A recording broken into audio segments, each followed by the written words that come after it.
انا ہے، تمہارا پندار ہے، یہ راستے میں حائل ہو جائے، فرمایا انتہائی نرمی کے ساتھ یہ دعوت حق ہے، یہ توحید کی دعوت، یہ اللہ کی طرف کا بلاوا ہے، یہ بڑی مشکل بات ہے، انسان آسانی سے ماننے والا نہیں ہے۔ اب تمہارے لیے یہ نہیں ہے کہ جوش کے اندر کہ میں نے اتنی محنت کی بغیر کسی معاوضے کے ان کے لیے صبح اور شام ایک کر دیے اور یہ ماننے سے گریزا ہے، بلکہ مانتے نہیں ہیں تو چپ رہنے کی بجائے دشمنیاں کر رہے ہیں۔ فرمایا یہ عراق یہی تحفہ ہے، اس راستے کی چوٹیں کھاؤ اور اس کے بعد سہلا لو، اللہ کا شکر ادا کرو کہ اللہ نے توفیق دی۔ زخم لگے تو شیرانہ وار چاک جاؤ، یہ موقع دعوت کا موقع ہے، اس لیے پروردگار عالم اللہ کے نبی صلی اللہ علیہ وسلم کو خطاب کر کے اور سارے ان دینداروں کو جو شرک کے ماحول میں اللہ نے توفیق دی تھی ایمان کی اور جو اس راستے میں چوٹوں پر چوٹے کھا رہے تھے، ان کو یہاں اللہ ہر جگہ قرآن میں ان کو نصیحت فرماتا ہے، یہاں مالک وہی بات کہہ رہا ہے، کہتا خذ العفو، دیکھو معافی کو اپنا شعار بنا لو، طاقت ہو سکتی ہے کسی وقت مخالفت ہو، تمہاری صاف اور سیدھی اور ہمدردی غمگساری کی بات کے اوپر جو ایمان اور تقوی کی بات ہے، لوگ گالیاں دے پتھراؤ کرے تو دشمن، اور ہو سکتا ہے کہ بعض اوقات تمہارے پاس طاقت بھی ہو کہ اگر انتقام لینا چاہو تو لے سکتے ہو، فرمایا نہیں، یہ دعوت کا میدان ہے، گالیاں سنو اور دعائیں خیر دو، چوٹیں لگے اور اس کے بعد برداشت کر جاؤ، اشتعال کے موقع آئے، اتہام لگائے جائے،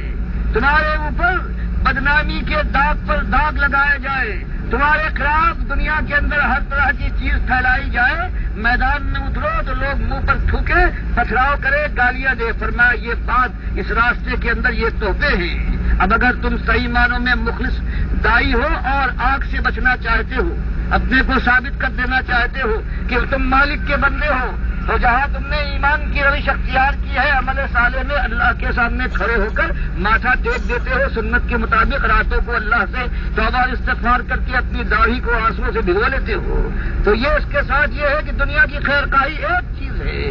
اور وہ خیر خواہی ہے کہ اس کو اللہ کی طرف بلا کر جہنم کی آگ سے اس سے بچانے کی کوشش کی جائے۔ تو فرمایا جب یہ رسوا میں آؤ گے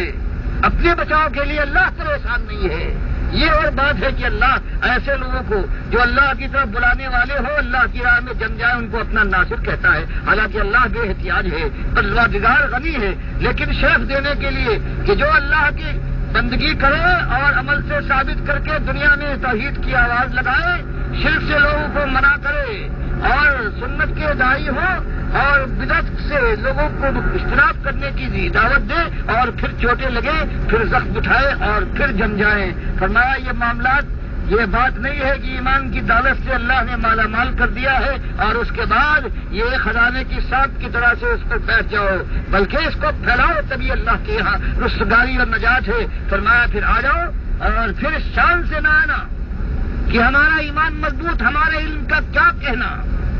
ہم کیسے اپنا حق ادا کر رہے ہیں۔ مالک فرماتا یہ بات نہیں، تم آئے ہو صحیح معنوں میں اگر اللہ کی راہ میں نکلے ہو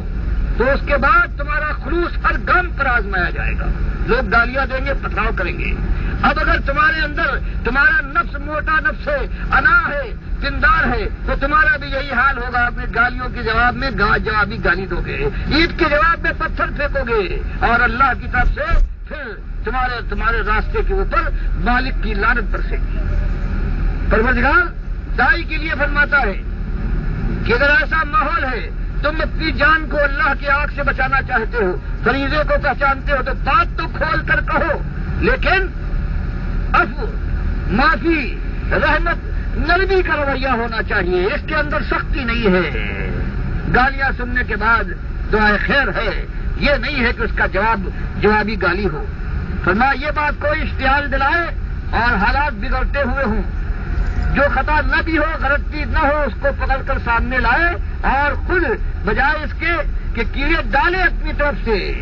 فرمایا اس کے بعد بھی سب کرنا ہے۔ کوئی جامے سے باہر ہو جائے، تمہارا معاملہ یہ ہے کہ تم اپنے نفس کو دباؤ گے اور عفو والا راستہ، نرمی کا راستہ ہے، تبھی اس راہ میں قدم آگے بڑھ سکے گا، ورنہ شیطان تو ہر جگہ تمہارے نفس کو ابھارے گا، بتائے گا کہ تم تو اتنے سمجھدار، ایسے خیر خواہ ہو، دنیا کو دیکھو یہ جاہل ہے، ان کو آج ہی قربہ کشتن روز اول کا سبق سکھا دو۔ ورنہ یہ شیر ہو جائیں گے. مالک فرماتا نہیں، یہ شیطانی بات ہے. تم کو چاہیے بڑے دل والے، بڑے تحمل والے ہو گے، بڑے کلیجے والے ہو، شیروں کی ہمت ہو، لیکن برداشت کر کے چوٹ کھا جاؤ اللہ کے راستے میں اور پی جاؤ اس کو. اور فرمایا وامر بالعرف، اور یہ گول مول بات، بڑی فلسفیانہ بات، باریک باتیں، فرمایا یہ بات نہیں، وہ بات جو معروف بات ہے، ہر شخص سمجھ لے، علم والا بھی سمجھ لے، جاہل بھی سمجھ لے، بچہ بھی سمجھ لے، بوڑھا بھی سمجھ لے. وہ ایک کتنی صاف بات ہے کہ مالک ایک ہے، آسمان کا بلند کرنے والا، زمین کا بچھانے والا، ہواؤں کا چلانے والا، بارش کا برسانے والا، زندگی اور موت پر قادر. قسمتیں اس کے ہاتھ میں ہے، نفع و ضرر وہ دیتا ہے، وہ مارے گا، وہ اٹھائے گا، وہ فیصلہ کرے گا. یہ تو آپ کا ایندھن بنے گا انسان، یا جنت کی بادشاہی کا تاج زر پہنے گا جو سر سے کبھی الگ نہ ہوگا. کتنی صاف اور سادہ بات. فرمایا ایسی گول باتیں جو کرنے والے ہو، جو آج ممبر و محراب سے آتی ہے، فرمایا اللہ کے نہیں، وامر بالعرف، معمولی بات ہر شخص کے سمجھ میں آ جائے. اور جب یہ کرو گے سمجھے گا، یہ جو دولت والا یہ بھی سمجھے گا، یہ بادشاہ سلامت کے جو کارندے ہیں ان کو بھی ماتھوں پر بل پڑ جائیں گے. اور یہ جو دینداری کا کاروبار کرنے والا ممبر و محراب سے یہ جل اٹھے گا. ان کے ہاتھ میں یہ امت ہوا کرتی ہے اور آج بھی ہے.